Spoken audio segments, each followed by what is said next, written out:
नायब सरकार को अल्पमत की सरकार बताने वाले विपक्ष को विधानसभा अध्यक्ष ज्ञानचंद गुप्ता ने दिखाया आईना। उन्होंने स्पष्ट कर दिया कि सरकार को कोई खतरा नहीं। ज्ञानचंद गुप्ता ने कहा कि सीएम नायब सिंह सैनी 6 जून को विधानसभा में विधायक पद की शपथ ग्रहण करेंगे। लोकसभा के नतीजे भले ही उम्मीदों से विपरीत हैं, लेकिन तीसरी बार प्रधानमंत्री नरेंद्र मोदी बनने जा रहे हैं। अपेक्षा थी, अपेक्षा के अनुसार नतीजे नहीं आए, लेकिन फिर भी देश के अंदर तीसरी बार नरेंद्र मोदी जी देश के प्रधानमंत्री बनने जा रहे हैं और एनडीए की सरकार तीसरी बार देश के अंदर बनने जा रही है। हरियाणा में बीजेपी और 5 सीटें कांग्रेस के खाते में गई हैं, तो सत्ताधारी बीजेपी आत्ममंथन और कांग्रेस उत्साह की स्थिति में दिखाई दे रही है। हिसार लोकसभा क्षेत्र से कांग्रेस के नवनिर्वाचित सांसद जयप्रकाश ने कहा कि देश में इंडिया गठबंधन की सरकार बननी चाहिए। देखिए, 50 टेम्परेचर महीने कार्यकर्ताओं ने इंडिया गठबंधन के उम्मीदवार जयप्रकाश को जितवाने का काम किया है, तो स्वाभाविक है ये अपने आप को ठगा सा महसूस कर रहे थे और आज इनका मन चाहा पहले पार्टी ने उम्मीदवार बना करके भेजा, अब इन्होंने उसको सांसद बनाने का काम किया।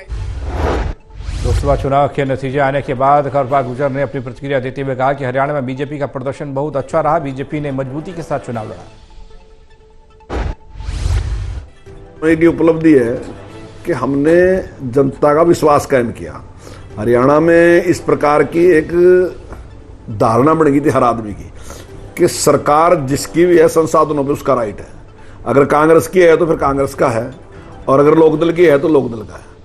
हमारी सरकार बनने के बाद जब पहले माननीय प्रधानमंत्री ने कहा कि सबका साथ सबका विकास, उसके बाद माननीय मुख्यमंत्री ने बात कहा हरियाणा एक हरियाणवी एक। ये केवल नारा नहीं है, हमने प्रैक्टिकल कर। हरियाणा लोकसभा की 10 सीटों में से 5 पर हुई हार के कारणों की समीक्षा करेगी कांग्रेस।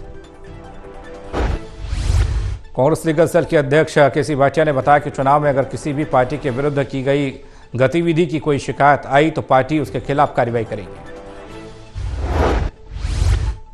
लोकसभा की सीटों में से हमें उम्मीद तो ये थी कि हम 10 की 10 जीत रहे हैं। उसका कारण ये था कि जिस तरह से हमारे लोगों का जोश था हरियाणा के अंदर, जिस तरह से हमारे नेताओं के हौसले बुलंद हो रहे थे चुनाव प्रचार के दौरान, उससे ये लगता था कि हम 10 की 10 सीटें जीत। मनोहर लाल की जीत के बाद कार्यकर्ताओं से उन्होंने की मुलाकात। कार्यकर्ताओं ने उन्हें लड्डू खिलाए तो मनोहर लाल ने भी अपने कार्यकर्ताओं का मुंह मीठा करवाया।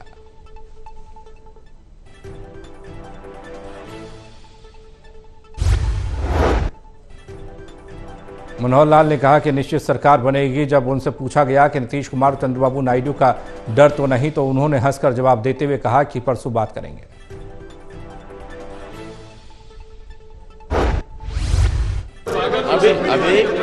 अभी दिल्ली होके आऊंगा तब। हाँ, दिल्ली आज जा रहे हैं, कल जा रहे हैं। सरकार बन रही है, बिल्कुल बनेगी, निश्चित बनेगी, क्यों नहीं बनेगी। नीतीश कुमार चंद्रबाबू नायडू का डर तो नहीं।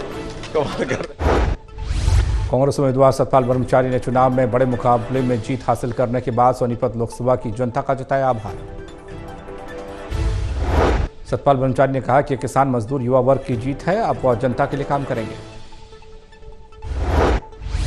सोनीपत के कई काम हैं। मेट्रो का मैंने हमेशा बोला है, और मैं पवार साहब के साथ स्टेशन पर 2 बार गया तो हर नागरिक की, हर पैसेंजर की ये शिकायत थी कि यहाँ 2 गाड़ियां नहीं रुकती सवेरे। सबसे पहला काम तो उन 2 गाड़ियों को रुकवाने का और मेट्रो। झज्जर के गांव चौनपुरा की रहने वाली अंजलि ने नीट परीक्षा में पहला रैंक प्राप्त किया। अंजलि ने स्कूल का किया धन्यवाद। कहा, मेरी इस कामयाबी के पीछे मेरे परिवार और स्कूल के स्टाफ का बहुत बड़ा योगदान है। नीट में रैंक 1 आई है, 720 नंबर आए हैं, इसलिए मैं बहुत खुश हूँ। मेरे घर में भी खुशी का माहौल है। मैं कहना चाहूँगी कि मेरे school Sanskaram public school chairman sir यहाँ पे हैं, मेरे टीचर्स भी यहाँ पर हैं, उनका बहुत बड़ा योगदान था और मैंने थोड़ी सी मेहनत की और उनके गाइडेंस में पढ़ के। फतेहाबाद में किसान संगठनों ने प्रेस वार्ता की। कहा, लोकसभा में बीजेपी को सबक सिखाने का काम किया गया, विधानसभा में भी जारी रहेगा विरोध। किसानों का आरोप, जिला प्रशासन बीजेपी कार्यकर्ताओं की तरह काम कर रहा था। किसानों पर झूठे केस दर्ज किए गए।